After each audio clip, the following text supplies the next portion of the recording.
When you think dinosaur, what's the first thing that pops into your head? Probably some giant, scaly monster, right? A big, roaring beast.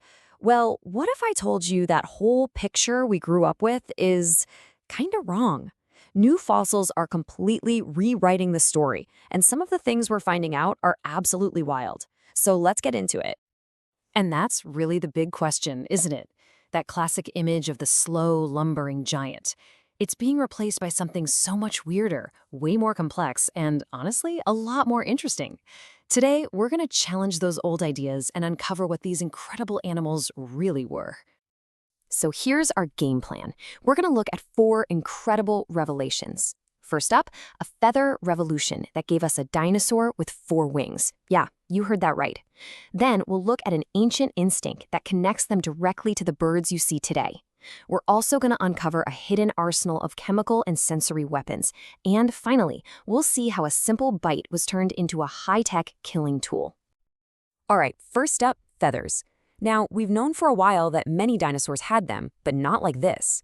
New fossils are showing that feathers were used in ways we never, ever imagined, leading to some totally bizarre and brilliant evolutionary designs.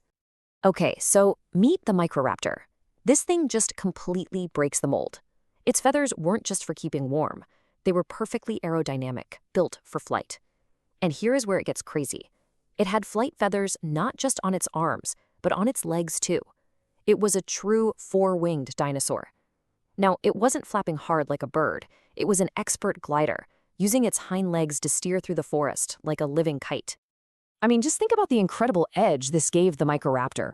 Being able to just launch from a branch and glide silently through the treetops, covering huge distances to hunt or get away from danger. This 4-wing system was an absolutely brilliant evolutionary move. But, this was a classic evolutionary trade-off. As amazing as those leg feathers were in the air, the second it landed, they became a fatal flaw. The Microraptor could barely walk or run, making it completely helpless against any predator on the forest floor. So the connection to modern birds goes way deeper than just feathers. We're now finding solid evidence of some really complex behaviors, specifically an instinct that has survived for millions and millions of years, taking care of their young. So these behaviors that we see in birds all the time, like protecting a nest, turns out they have deep, deep dinosaur roots. And this isn't just a guess. The proof is literally written in stone. And the evidence we have is it's both powerful and kind of heartbreaking. Fossils of dinosaurs like the Gigantoraptor have been found sitting right on top of their nests in a protective posture, almost exactly like modern birds do. They weren't just laying eggs and leaving, they were actively guarding them.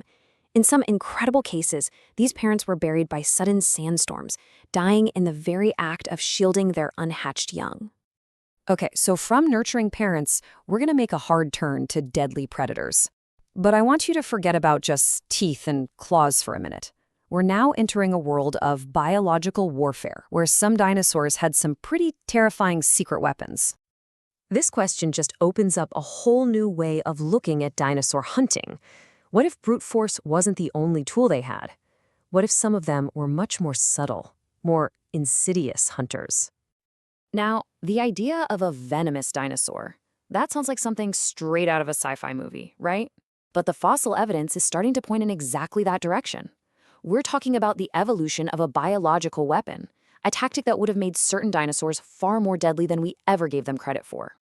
Okay, check this table out because it draws a stunning comparison. On the left, we've got the Sinornithosaurus. Paleontologists notice these unique, long grooves running down its teeth. On the right, the modern Gila monster, a venomous lizard that has almost identical grooves that it uses to channel venom into its victims. They even found a little cavity in the dinosaur's skull right where a venom sac would have been. The implication here is, well, it's pretty chilling. All right, now for another kind of secret weapon.